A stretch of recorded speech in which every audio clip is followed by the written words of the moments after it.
అమరావతి కేవలం ఒక నగరం కాదు, నవ్యాంధ్రను నడిపే చోదక శక్తి అని ప్రధాని నరేంద్ర మోదీ కొనియాడారు. అమరావతి ఆంధ్రప్రదేశ్ను ఆధునిక ప్రదేశ్గా మార్చే శక్తి అని తెలుగులో ప్రసంగించారు.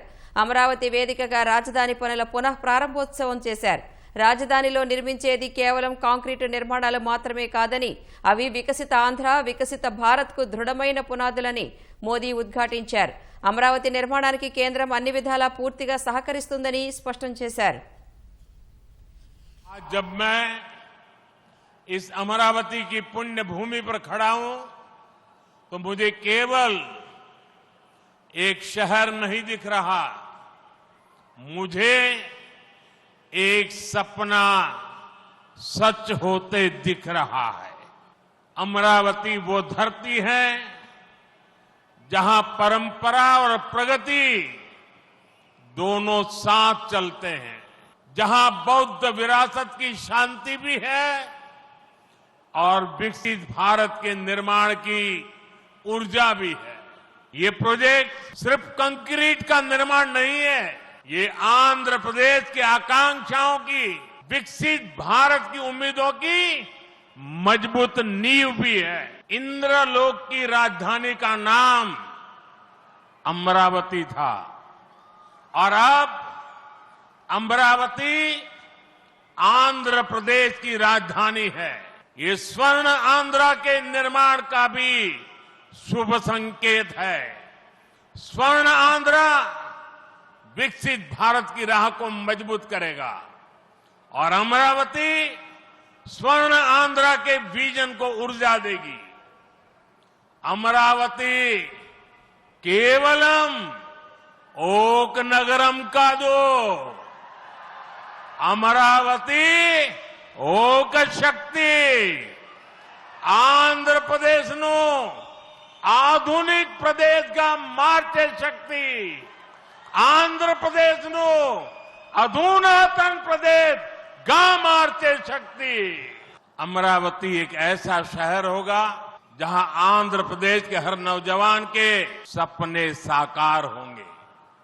Information technology, artificial intelligence, green energy, clean industry, शिक्षा और स्वास्थ्य, आने वाले कुछ सालों में इन सारे सेक्टर्स में अमरावती एक लीडिंग सिटी बनकर खड़ा होगा। इन सारे सेक्टर्स के लिए जो भी इंफ्रास्ट्रक्चर जरूरी होगा, केंद्र सरकार उसे रिकॉर्ड स्पीड से पूरा करने में राज्य सरकार की पूरी मदद कर रही है।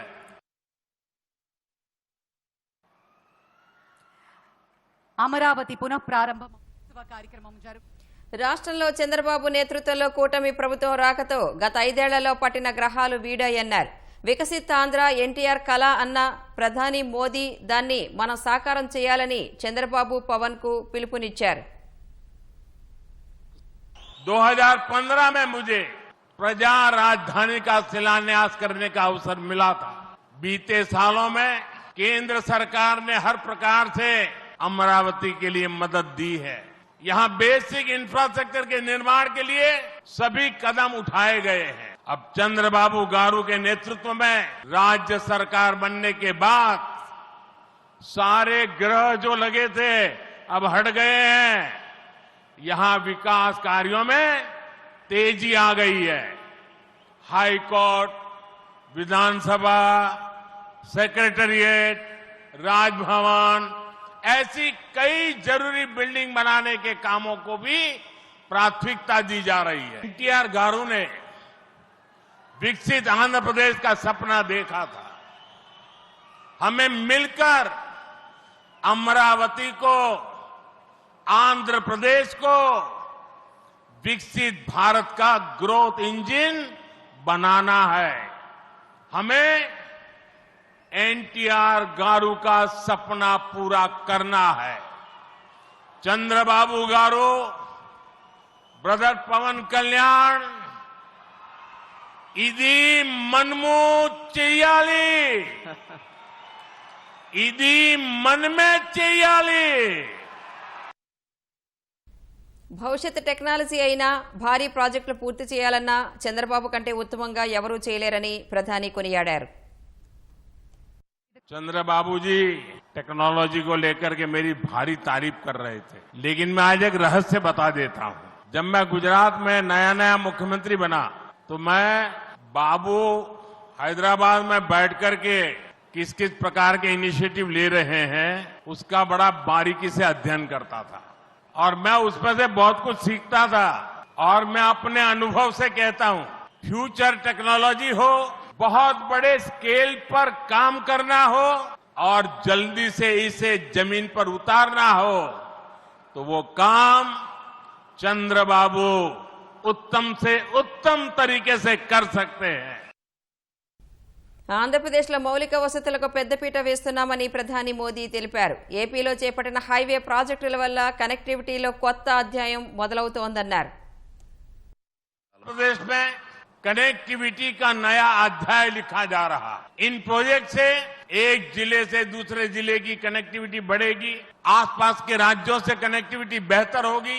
इससे किसानों के लिए बड़े बाजार तक फसल पहुंचाना आसान होगा और उद्योगों के लिए भी सुविधा होगी। टूरिज्म सेक्टर को और तीर्थ यात्राओं को बल मिलेगा। जैसे रेनीगुंटा नायडूपेटा हाईवे से तिरुपति बालाजी के दर्शन आसान होंगे। लोग बहुत कम समय में वेंकटेश्वर स्वामी के दर्शन कर पाएंगे। भारत सरकार ने आंध्र प्रदेश में रेलवे के विकास के लिए रिकॉर्ड पैसे भेजे हैं। वर्ष 2009 से 2014 तक आंध्र प्रदेश और तेलंगाना के लिए रेलवे का कुल बजट 900 करोड़ रुपए से भी कम था, जबकि आज सिर्फ आंध्र का ही रेल बजट 9000 करोड़ रुपए से ज्यादा का है, यानी करीब 10 गुना से ज्यादा की बढ़ोतरी हुई है। रेलवे के बढ़े हुए बजट से आंध्र प्रदेश में रेलवे का 100% इलेक्ट्रिफिकेशन हो चुका है। यहां 8 जोड़ी आधुनिक वंदे भारत ट्रेनें चल रही है। साथ ही आधुनिक सुविधाओं वाली अमृत भारत ट्रेन भी आंध्र प्रदेश से होकर गुजरती है। बीते 10 साल में आंध्र प्रदेश में 750 से अधिक रेल फ्लाईओवर और अंडरपास बनाए गए हैं। इसके अलावा आंध्र प्रदेश के 70 से ज्यादा रेलवे स्टेशनों को अमृत भारत स्टेशन योजना के तहत विकसित किया जा रहा है। पीएम फसल बीमा स्कीम के तहत आंध्र प्रदेश के किसानों को अब तक 5,500 करोड़ रुपए का क्लेम मिल चुका है। पीएम किसान सम्मान निधि के तहत भी आंध्र के लाखों किसानों के खाते में 17,500 करोड़ रुपए से ज्यादा पहुंचे हैं।